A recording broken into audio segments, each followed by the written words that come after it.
en flamme noire sur un fond de flamme blanche. Eliyahu Hanavi est venu à Rabbeinu Hari, lui a dit c'est comme ça qu'on fait. Il y a 3 dons de la Torah, Moshe Rabbeinu, Rabbi Shimon Bar Yochai dans le Zohar et Rabbeinu Hari. Au début, il s'est fait huer, le Rav Yosef, il s'est fait descendre. La Chassidoute, c'est une sorte de Kabbalah adaptée au peuple. Alors, j'ai demandé le Rabben Sion, je lui ai dit qu'il d'arabe, voilà, mais il me pose la question, qui suivez-vous ou le Rav Yosef? Il m'a dit, moi. Alors qu'à ce moment, à Jérusalem, des grands érudits s'occupaient de comprendre la consistance des mondes.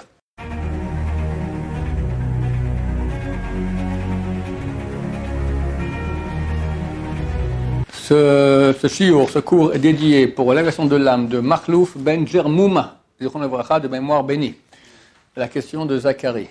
Je veux savoir si nous, premier Yeshivot, jeunes et assez petits en Torah, on pouvait faire des choses applicables à la fin de suivre les... Est-ce que nous, petits élèves en Torah, débutants, ou un peu moins débutants, est-ce qu'on peut faire des actions qui sont d'après la Kabbalah, la mystique juive? Bon, c'est une question super intéressante. Le problème est que la Kabbalah, c'est extrêmement attirant. Je crois qu'il n'y a aucun domaine au monde qui est aussi populaire et qui est un meilleur moyen de vente de bêtises d'ailleurs que la Kabbalah. Il y a des centaines de sites de Kabbalah, des gens pas juifs qui enseignent la Kabbalah, beaucoup en Afrique. Beaucoup m'écrivent, j'aimerais que je leur dévoile la Kabbalah, etc. Et je écris hier très laconique. Pour étudier la Kabbalah, il faut être juif, avoir étudié au moins 20 ans dans une yeshiva, beaucoup de Talmud, beaucoup de halakha, et après, si on est pur saint, on peut retourner à la Kabbalah. Mais est-ce qu'il a été convaincu? Certainement pas. C'est attirant. Et les balais Chouva, ceux qui font Chouva dans le peuple juif aussi, ils sont pas attirés par le Talmud. Ils viennent ici à la yeshiva, on les met dans le Talmud, parce que c'est la voie juste et droite. Mais on est attiré par la Kabbalah parce que c'est quelque chose qui c'est mystique. Ça parle plus à l'âme que les choses très terre à terre du Talmud. Et ça vient, on pense que ça vient répondre aux questions existentielles qui sont quand même très importantes. Alors, quelle est la position d'un bon juif qui veut pratiquer comme il faut bien? On a ce que j'appelle le sens simple. Le sens simple, il est fixé par le Shulchan Aruch. Shulchan Aruch, c'est donc une œuvre qui est écrite à 500 ans, qui a fait l'anthologie de tout ce qui est écrit auparavant au niveau de la halakha, de la loi, et qui tranche la halakha. C'est écrit par Rabbi Yosef Karo, il y a 500 ans, et les sages israéliens ont accepté que ce soit ça le livre de référence de la halakha. Depuis, la halakha, elle progresse, elle change, d'accord, il y a des c'est pas noir sur blanc, c'est très touffu et compliqué et nuancé, la halakha. Mais en gros, c'est comme ça que ça fonctionne. La Kabbalah, la mystique juive, dévoilée à l'époque, elle existait, mais très cachée dans le peuple juif, elle a été dévoilée beaucoup plus à la même époque. On dit même que Rabbi Yosef Karo, il a marié son fils ou sa fille avec la fille ou le fils de celui qui a dévoilé toute la Kabbalah moderne, c'est Rabbeinu Hari. Rabbeinu Hari, Rabbi Yitzhak Lura Ashkenazi, qui est mort très jeune, qui a enseigné son élève Rabbi Chaim Vital 22 mois, après il est mort. Et pendant 50 ans, Rabbi Chaim Vital a écrit tout ce que l'a enseigné son Rav Rabbeinu Hari, et ça c'est toute la Kabbalah moderne, la seule sur laquelle on peut compter. Il y a d'autres livres de Kabbalah qui sont écrits, mais on ne compte pas là-dessus. C'est pas vrai. Le vrai, c'est ça. Le Zohar, c'est la base. C'est comme la Mishnah par rapport au Talmud, d'accord? C'est la base. Mais le Zohar, il est très, comment dire? Quand je dis comme ça, c'est les gros titres. Après la Kabbalah, c'est plus dans le détail et c'est assez incompréhensible. Si on n'a pas un Rav qui vient que nous enseigne, d'accord, c'est impossible. Maintenant, dans la Kabbalah, c'est quoi la Kabbalah? La Kabbalah s'occupe essentiellement d'expliquer les voies de conduite d'Hachem dans le monde.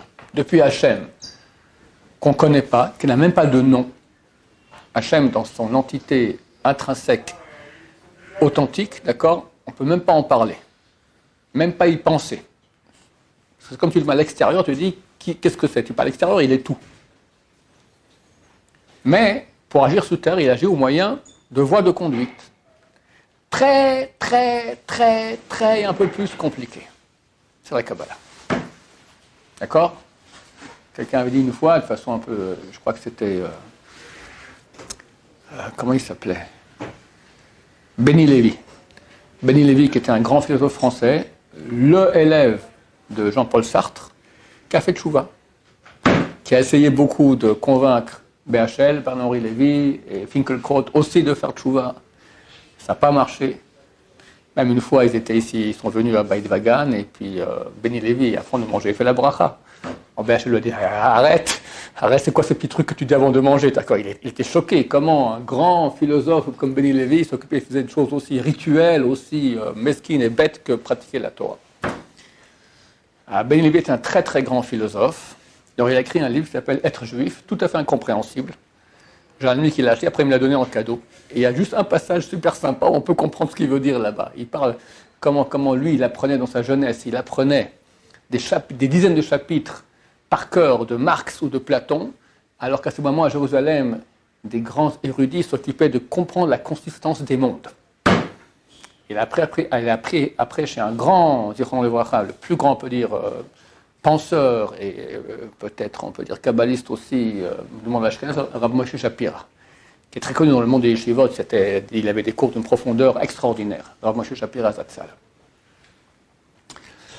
Donc le sujet de la Kabbalah, c'est la construction des mondes supérieurs, la consistance des mondes, pour reprendre les mots de Béni Lévy. D'accord? Néanmoins, en passant, la Kabbalah va donner aussi des choses de la halakha, des pratiques, comment faire certaines choses. La question se pose, quelle est leur valeur au niveau de la halakha? Est-ce que c'est pas valable et c'est un plus? Ou bien non, c'est essentiel, plus que le sens simple? Alors, dans le monde ashkénaze, c'est clair, ce qui prime, c'est le sens simple. La Kabbalah, c'est un plus, on peut même dire que c'est mal vu quand on fait d'après la Kabbalah. Dans le monde Sfarad, il y a 3 axes. Le premier, d'après les époques, d'accord? C'était, il y a un siècle et demi, on va dire, jusqu'il y a un siècle, il y avait le plus grand sage qui fixait la halakha dans le monde Sfarad, s'appelle le Ben Ishraï, Rabbi Yosef Chaim de Bagdad, qu'on appelle le Ben Ishraï, qui a écrit un livre Ben Ishraï. Lui, c'était un génie en Kabbalah, un fan de Kabbalah et de Pshat aussi. Et il tranche la halakha d'après la Kabbalah. On a un principe, par exemple. On a un principe que si maintenant, il y a un doute si on doit faire une bracha ou pas, une bénédiction. D'accord? Alors, faire une bénédiction, presque dans tous les cas, à part Birkat Amazon quand on est rassasié, et d'après certains avis, à la Myria et Birkot HaTorah, toutes les bénédictions sont des rabbanan, ce sont des décrets des sages d'Israël. Birkat Amazon quand on est rassasié, c'est de la Torah. C'est le forcément que la Torah qui a une bénédiction à faire, Vachalta vasabata uvarachta et Hashem. Tu mangeras, tu seras rassasié et tu béniras Hashem. Il faut être rassasié. Si on n'est pas rassasié, c'est des rabbanan. Maintenant, faire une bénédiction en vain, c'est transgresser le 3e du 10 commandements. Tu ne prononceras pas mon nom en vain. 3e du 10 commandements, extrêmement grave. Extrêmement grave. C'est marqué que la terre elle a tremblé 400 lieues lorsque le 3e du commandement, Dieu l'a prononcé, tellement c'était grave. Donc, dans tous les cas où on a un doute si on va faire une bracha ou pas, une bénédiction ou pas, on ne la fait pas. Parce que la mitzvah que tu veux faire, elle est que des rabbanan, c'est un décret des sages d'Israël. Et si tu te trompes, tu ne dois pas la faire, tu l'as fait, tu as prononcé le nom de Dieu, tu as transgressé le 3e des 10 commandements des 10 commandements qui est tellement grave. Donc même si on a maintenant 100 décisionnaires qui diront on fait la bénédiction, et un qui dit qu'on ne la fait pas, on ne la fait pas. À moins qu'il y ait la coutume. Si la coutume est de faire, on fait. Même s'il y en a qui disent de ne pas la faire, on le fait. Mais s'il n'y a pas de coutume, et on ne sait pas, même tu as 100 décisionnaires qui disent de oui la faire, un dit de ne pas la faire, on ne la fait pas. On la fera en pensée, prononcer le nom de Dieu en pensée, il n'y a aucun problème. Au contraire, c'est bien de voir devant soi le nom Yud-Ké Vav-Ké écrit, dernièrement on dit au nom du Yanouka de le voir écrit en lettres de feu, d'accord? Le Shulchan Aruch écrit ça, de le voir sur le Shulchan Aruch, il dit ça, dans le premier article du le premier chapitre du Shulchan Aruch, il dit là-bas que c'est la voie des tzadikim de voir devant soi le nom Yud-Ké Vav-Ké en flamme noire sur un fond de flamme blanche. D'accord? Donc penser, il n'y a aucun problème. Mais dire, c'est un problème. Vient Ben Ishraï et dit, si tous les poskim, tous les zionnaires disent de ne pas faire une bracha, mais Rabbeinu Hari dit de la faire, on la fait. Tu vois la puissance, c'est extraordinaire. Tous disent pas faire. Rabbeinu Hari dit, on fait. Pourquoi? Qu'est-ce qu'il a de si extraordinaire, Ben Hari? Il dit, le Shulchan Aruch, comme ça explique le Rabbi Tzadok Abba Shaul dans l'introduction à un de ses livres, écrit que le Shulchan Aruch, c'est pas quelqu'un qui a décidé la halakha. Il n'a pas la valeur pour faire ça. Il a vu ce que les grandes générations précédentes avaient écrit, notamment les 3 plus grands décisionnaires, Maïmonide, le Rav du Rav de Maïmonide, c'est le Rif, Rabbi Yitzhak Alfasi, et le Rosh, Rabbeinu Asher. Après, il y a les 3e autres piliers, le Ran, le Rashba, qui on a encore les Tosafot, d'accord, etc. Et il y a des Rishonim. Rabbi Yosef Karo, l'auteur du Shulchan Aruch, ne peut pas trancher. Il n'est pas aussi grand qu'eux. Il fait 2-3 siècles après eux, c'est fini. Il n'a pas la même envergure. Alors qu'est-ce qu'il fait? Il va trancher la halakha d'après un principe qui est écrit dans la Torah, on va d'après la majorité. Il prend la majorité, il y a 3, donc forcément il y a une majorité, et il tranche d'après cela. Et des fois il amène 2 avis, comme ça, mais c'est bien de faire comme si, d'accord, c'est un sous-peseur, il va sous-peser. Où est la majorité? Mais c'est pas certain que c'est vraiment comme ça. C'est certain parce que Dieu a dit on va d'après la majorité. Et les sages ont dit on va comme Rabbi Yosef Karo, Shulchan Aruch, c'est comme ça qu'il faut faire. Mais néanmoins, à la base, c'est pas qu'il a reçu une voix du ciel qui a dit c'est comme ça. Il dit moi je vois différents avis, je vais d'après la majorité. Ok.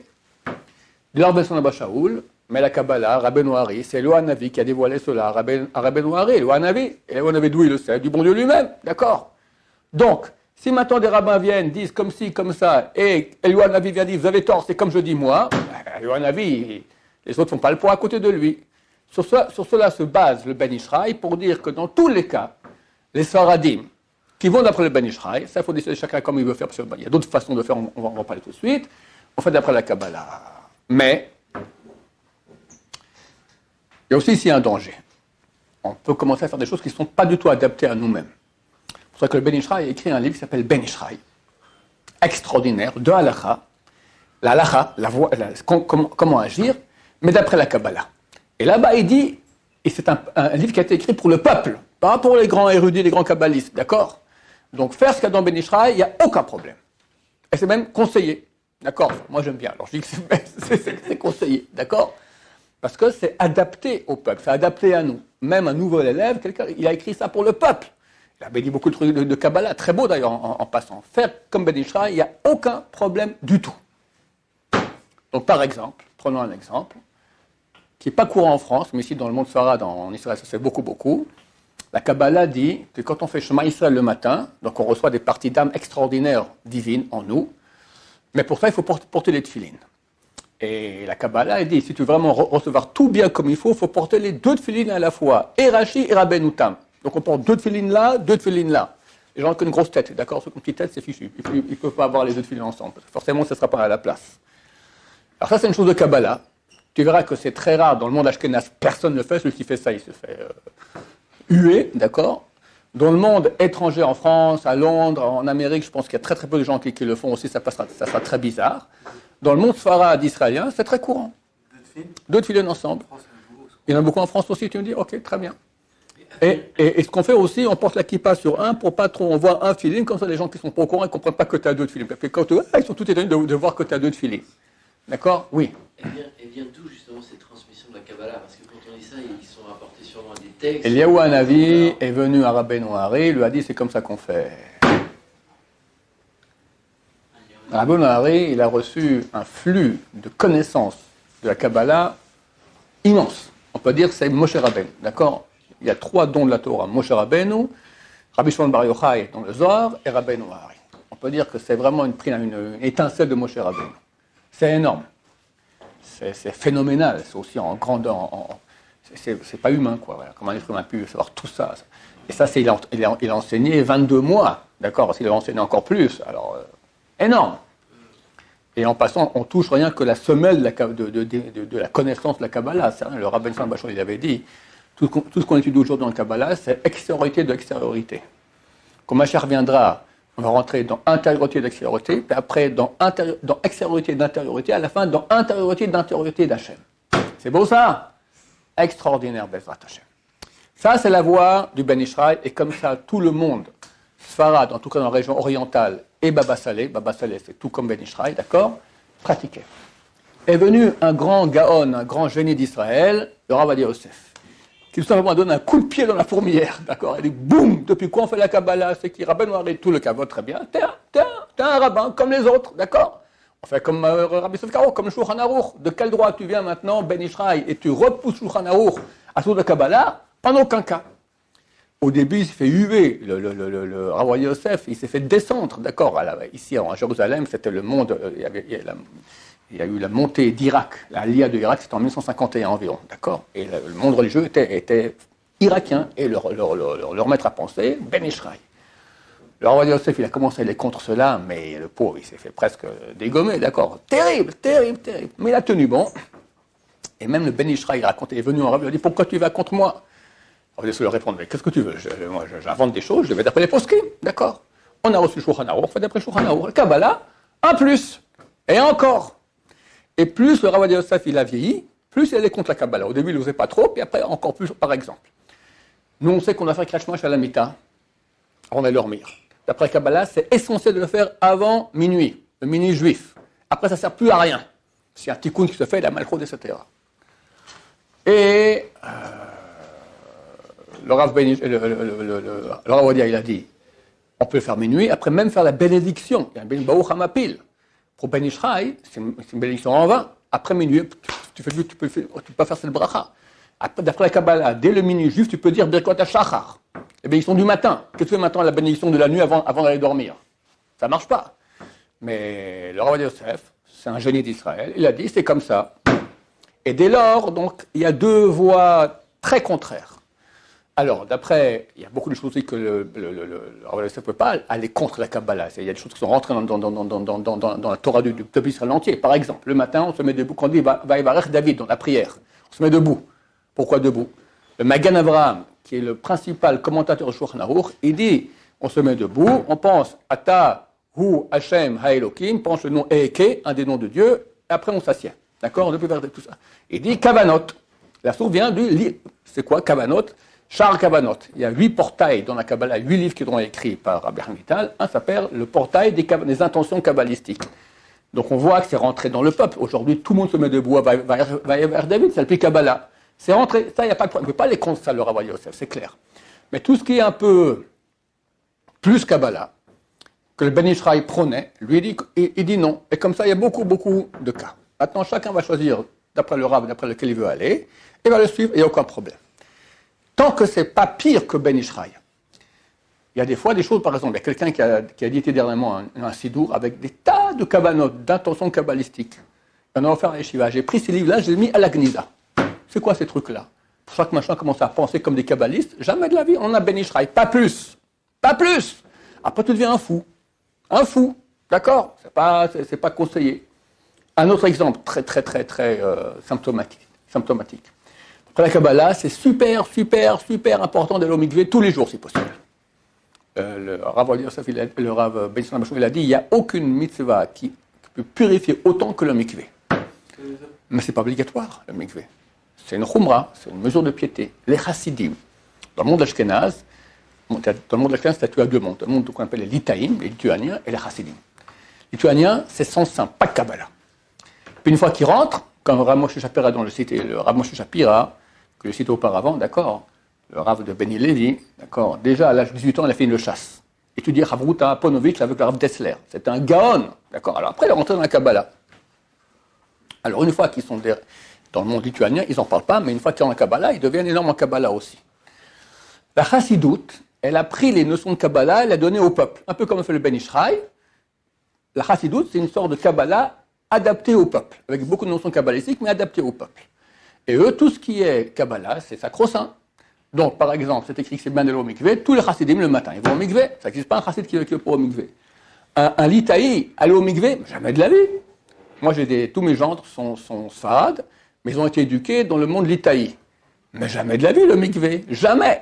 Maintenant, Reb Chaim Kanievski, qui est le père du monde litaï, d'accord, mais en fait, c'est un chassid. Lui, il a écrit, c'est vrai que d'après la halakha stricte, on peut utiliser la Torah sans aller au mikvé. Après quelqu'un qui a une relation ou il a eu une pollution nocturne, on peut utiliser la Torah, parce que la Torah ne reçoit pas la Touma. Mais il dit prier, c'est un problème. D'après beaucoup de postes, on ne peut pas prier. Et lui allait tous les matins au mikvé. Le grand-père du monde Itaï, c'est le Chazon Ish, en Israël. Dernièrement, on a dévoilé que dans sa maison, il y avait un mikvé. Mais c'était caché, c'était caché. Alors, c'est un très bon exemple. D'après Ben Ishraï dira, c'est sacro-saint, mikvé.